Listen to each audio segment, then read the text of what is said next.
Olá pessoal, bem-vindos ao meu canal. Aqui eu estudo com vocês sobre psicanálise. E se você se interessa por isso, se inscreva aqui no canal, que eu volta e meia posto um vídeo aqui sobre algum conceito, alguma coisa que eu tenha estudado.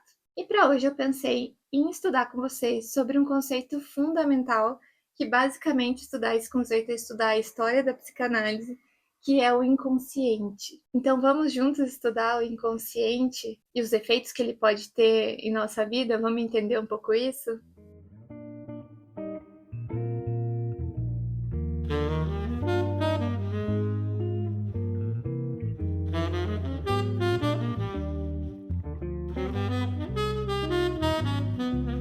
Bom, como eu disse, o inconsciente, ele é um conceito fundamental da psicanálise. Eu diria que é o diferencial da psicanálise em relação a outras práticas. E o que será que inconsciente significa na psicanálise? Bom, o inconsciente, ele já remete a algo que não está consciente, né? Algo desconhecido.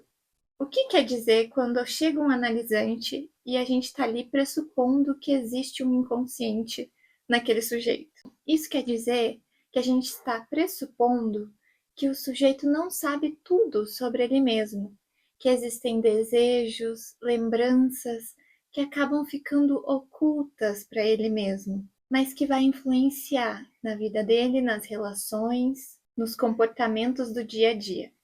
Então, quando a gente fala do inconsciente, a gente está com essa ideia em mente. Você já sentiu isso? Que tem alguma coisa em você que você não conhece direito? Ou que acaba fazendo uma coisa, mas cria outra?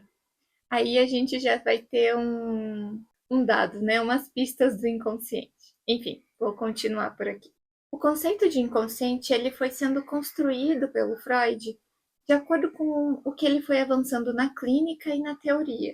No começo dos estudos dele, quando ele foi estudar lá com Charcot as histéricas, que eram, né, as mulheres que tinham sintomas no corpo e que os médicos não conseguiam encontrar uma razão orgânica para aqueles sintomas, né, uma causa orgânica. Então, nessa época, o Freud estava trabalhando com a hipnose. Ele hipnotizava essas mulheres, e aí, por exemplo, uma perna que não se movimentava passava a se movimentar, né? Voltava o movimento da perna, e acontecia quando elas falavam ali de uma lembrança, de um desejo que elas tinham, e aí a gente diz que havia uma abreação, né, uma catarse ali dos sintomas e dos sofrimentos dessas pacientes. Só que o efeito da hipnose não durava muito, ainda que o sintoma ficasse suspenso por um tempo, eles voltavam. E só um adendo, assim, eu acredito que hoje a gente pode encontrar interpretações sobre, né, esse momento, que existia esse tipo de histeria, né, com paralisações e tudo mais, que era uma época que a mulher era muito silenciada, né, ela não tinha voz na sociedade e acabava que os sintomas se manifestavam, na maioria das vezes, nas mulheres, né, que eram as famosas histéricas que a gente chama.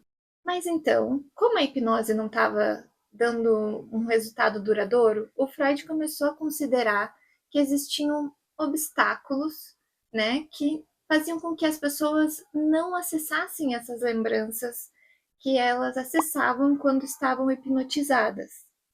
Então existia uma resistência ali do sujeito a se conectar com essas lembranças, com essas ideias, que eram as ideias que causavam os sintomas. Ou seja, existiam ideias inconscientes que estavam influenciando ali no corpo dessas mulheres, né, no comportamento delas. Ele também começa a entender que existem afetos e emoções que permanecem conectados a essas lembranças. Então, através da fala, as pessoas conseguiam acessar essas ideias e promover também a catarse de um jeito diferente, né? Diferente da hipnose. Elas conseguiam acessar as ideias de forma consciente. E daí surgiu a famosa cura pela palavra, né? Frase dita aí pela paciente do Freud, a Ana O, que solicitou que falasse, que ela queria falar, para o Freud escutar ela falar, né? E aí os sintomas histéricos, eles passaram a desaparecer conforme o próprio sujeito fazia as associações e chegava nessa lembrança, né? Nesse momento era isso que ele estava estudando. Além de que o Freud também constatou que existia algo de atemporal no inconsciente, né?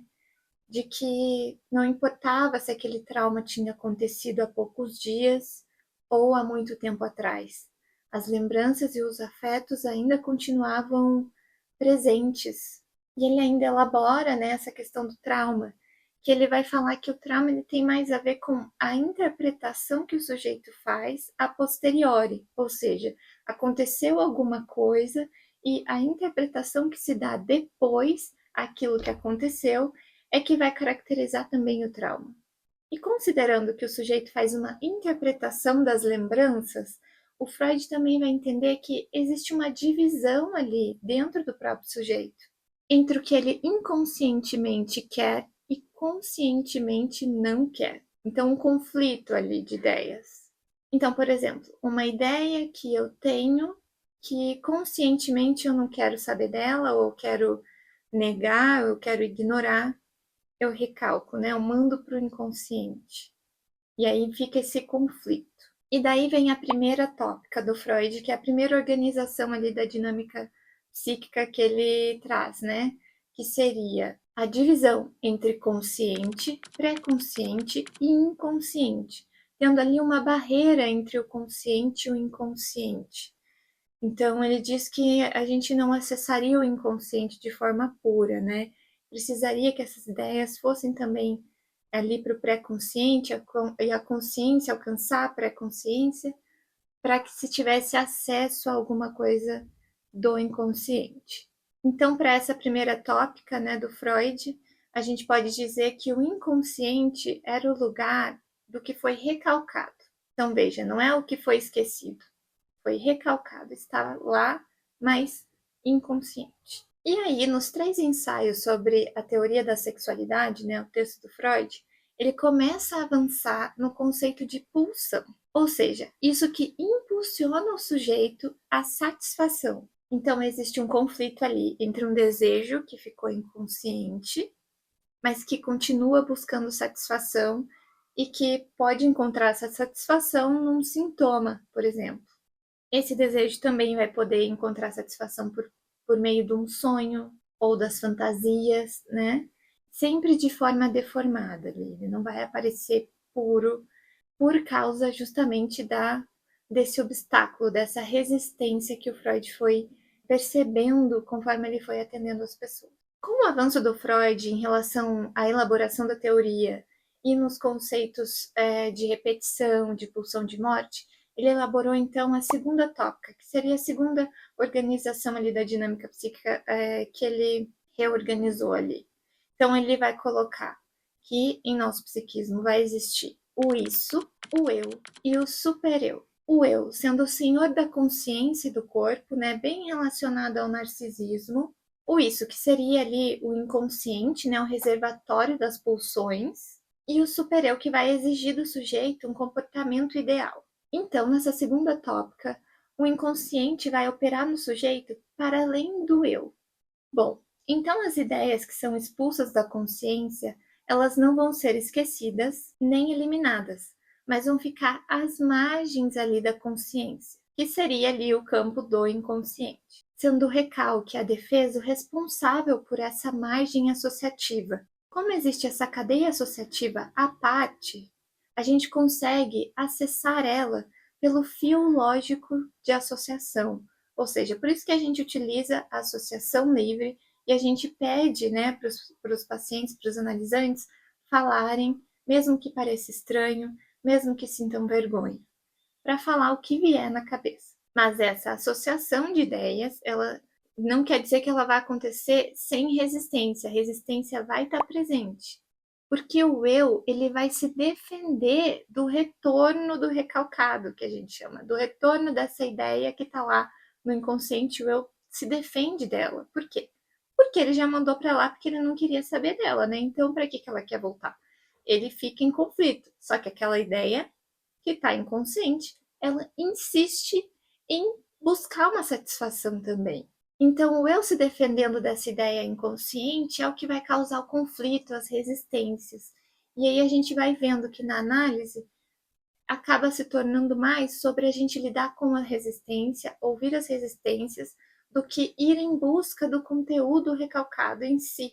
E aí existem algumas formas que esse desejo recalcado, né, essa ideia que ficou lá inconsciente, vai buscar satisfação. Que seria por meio dos sonhos, dos atos falhos, né, dos lapsos, ou seja, os erros de fala, de leitura, de escrita, os esquecimentos de nomes, por meio dos xistes, que seria esse prazer psíquico encontrado em ironias, em piadas, né, como Lacan vai dizer tiradas espirituosas, que ele diz que é uma tradução melhor para o xiste, pelos sintomas neuróticos, que seriam a satisfação ali subjetiva da pulsão, né? Então, no corpo, no comportamento e tudo mais. Inibição, angústia, repetição, transferência.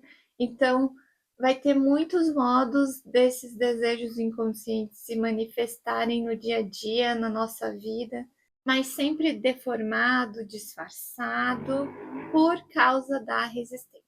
A gente se defende dessas ideias. Então a gente pode dizer que o inconsciente ele vai se manifestar onde o sujeito não quis dizer, não quis fazer ou não entendeu por que fez.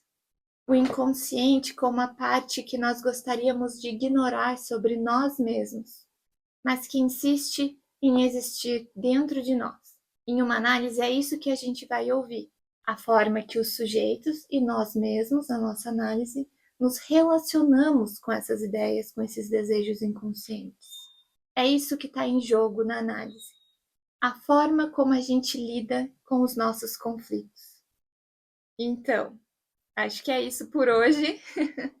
Acho que é um conceito muito importante, né, essencial de ser estudado.